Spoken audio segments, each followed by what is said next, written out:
The Supreme Court chamber was quiet, but it wasn't calm. Everyone in the room, reporters, clerks, legal scholars, could feel something building. The walls, lined with tall marble pillars, and decades of history, had seen serious arguments before, but this was different. Cameras were live. Social media was already buzzing. The moment felt charged, like something big was about to happen. Standing at the center of it all was Representative Jasmine Crockett, just 33 years old. She had already earned a reputation as someone who didn't back down. A former public defender from Texas, she was sharp, serious, and knew exactly what was at stake. She wasn't there to play games. Across the bench sat Justice Brett Kavanaugh, 59, a man with a long resume, a polished smile, and the confidence of someone used to being listened to. He had already dismissed several questions that day, with sighs and smirks, brushing off concerns like they were nothing more than noise. But when Crockett stepped up to the microphone, something shifted. She asked a question calm, direct, and grounded in the law. Kavanaugh laughed, not a friendly laugh. A cold, quiet one that said, "You're not worth my time." That was the moment everything changed. And what she said next would leave the room. Frozen that morning, Jasmine Crockett walked into the Supreme Court with purpose. She wasn't loud. She wasn't trying to make a scene. She came in with the same calm focus that had gotten her through law school while juggling jobs and fighting for people no one else would defend. But the tone in the room was already sharp. Questions from Democratic lawmakers were being brushed aside. Justice Kavanaugh had barely looked up from his notes when others spoke. And when Crockett finally got her chance to ask something meaningful, real voting issues that impacted millions, he answered with a smug smile and a thinly veiled jab. "Maybe a civics class would help," he said. A few people in the courtroom laughed. Crockett didn't. She didn't answer back, not yet. She sat back down, her face still. But inside, she was burning. She hadn't come all this way, hadn't knocked on doors in the heat of Dallas or stood up for struggling families in court, just to be mocked in front of the nation. As the court went into a short recess, she didn't pace or vent. She pulled out her phone, made a few quiet calls, and flipped through her folder. She was planning something different now, something exact. Her legal training had taught her that the truth always shows if you know where to look and how to ask. Across the room, Kavanaugh looked relaxed. He leaned over to whisper something to Justice Clarence Thomas. They shared a quick laugh. From his posture, from the way he stretched, his arms behind the bench, you'd think the hearing was a formality. His earlier remarks had clearly energized him.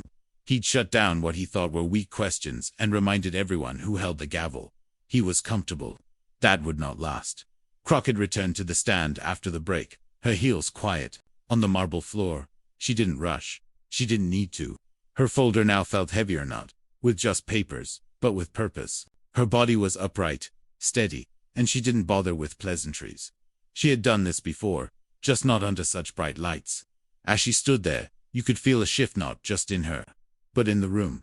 What made this clash different from others wasn't just the tension between two people. It was what the entire moment represented.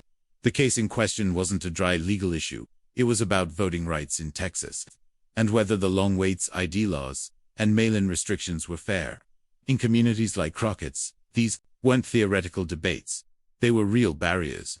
People waited in lines for hours, sometimes giving up because they couldn't afford to miss work or leave their kids. Crockett had seen this firsthand.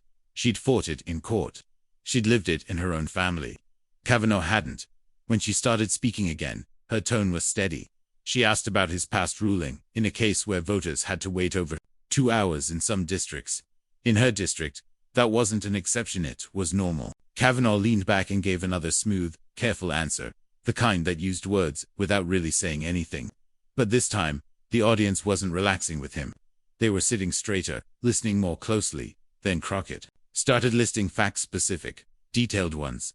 Wait times in Black and Latino neighborhoods compared to white ones. Testimonies from elderly voters who had to bring chairs. Mums who had to choose between casting a vote and picking their kids up from daycare. Veterans who couldn't physically stand that long. Her voice didn't rise, but it cut through the silence like a blade. Kavanaugh tried to push back, using phrases like, "the court must remain neutral," and legal nuance. But the words didn't land the way they usually did. It was the kind of moment that didn't need shouting. Crockett let the facts do the heavy lifting. And the more she spoke, the more it was clear this wasn't just a debate, it was a quiet confrontation between lived experience and detached power. The people watching in the gallery weren't blinking. Even the justices were watching more closely now. The usual rhythm of the hearing had changed. The air was heavy. Kavanaugh's responses became shorter.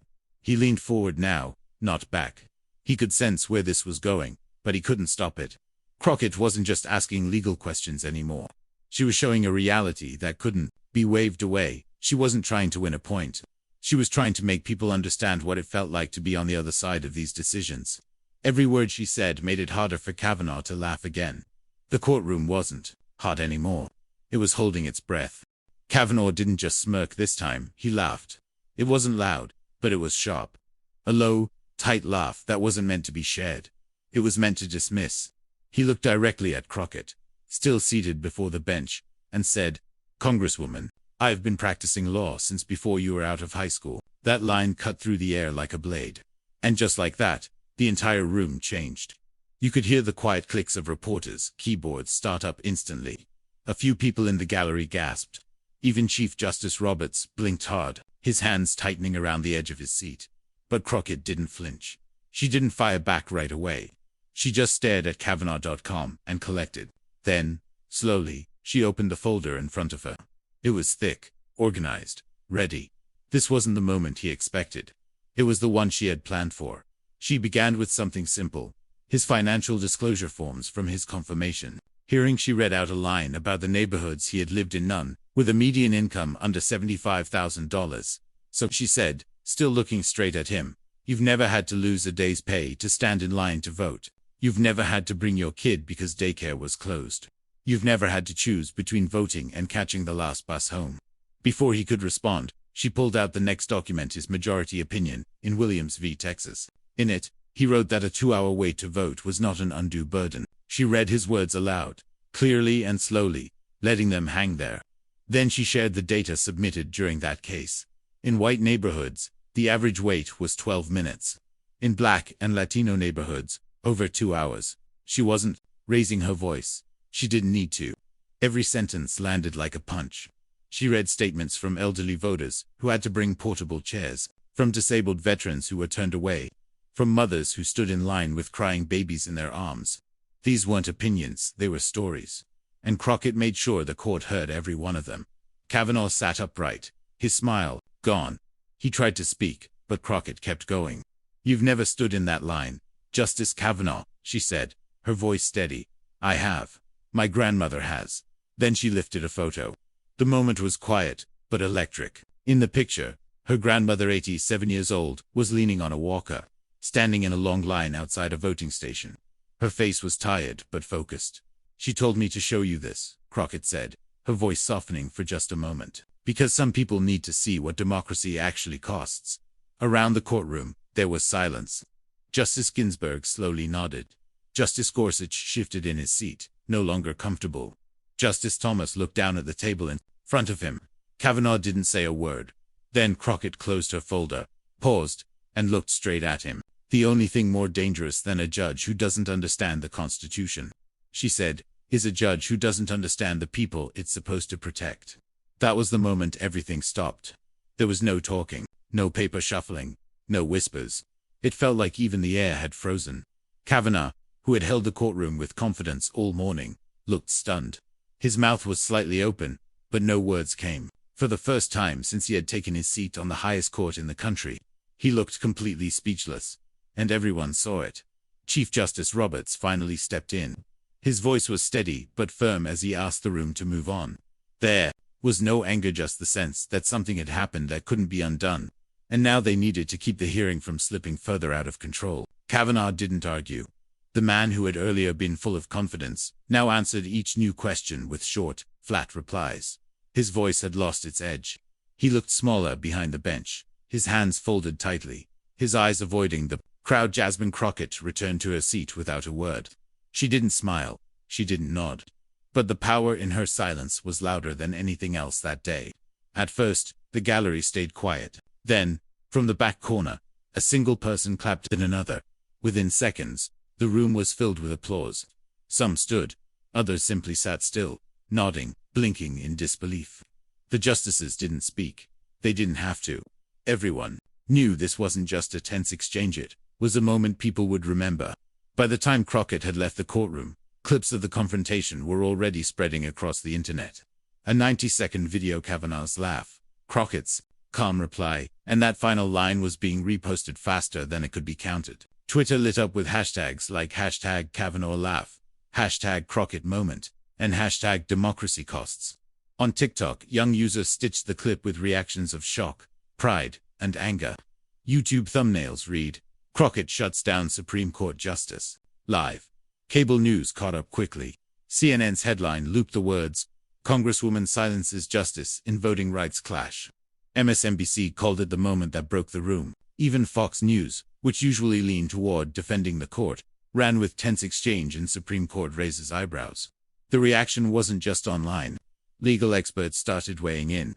Some called Kavanaugh's laughter deeply profesional. Civil rights groups released statements of support for Crockett. Bar associations from across the country praised her sharp, respectful questioning. At Yale, students began a letter-writing campaign calling on the school to address the justice's behavior. Within a week, over 300 law students had signed it.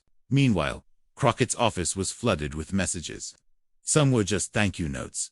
Others were donations.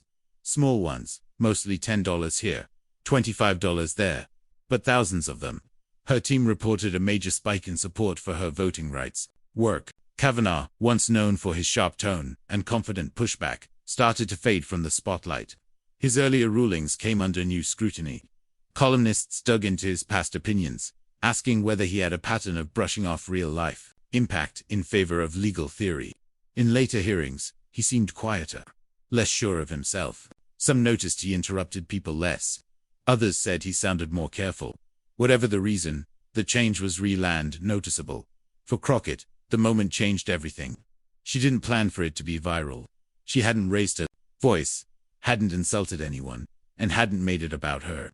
But she had asked hard questions, stood her ground, and told the truth. That was enough.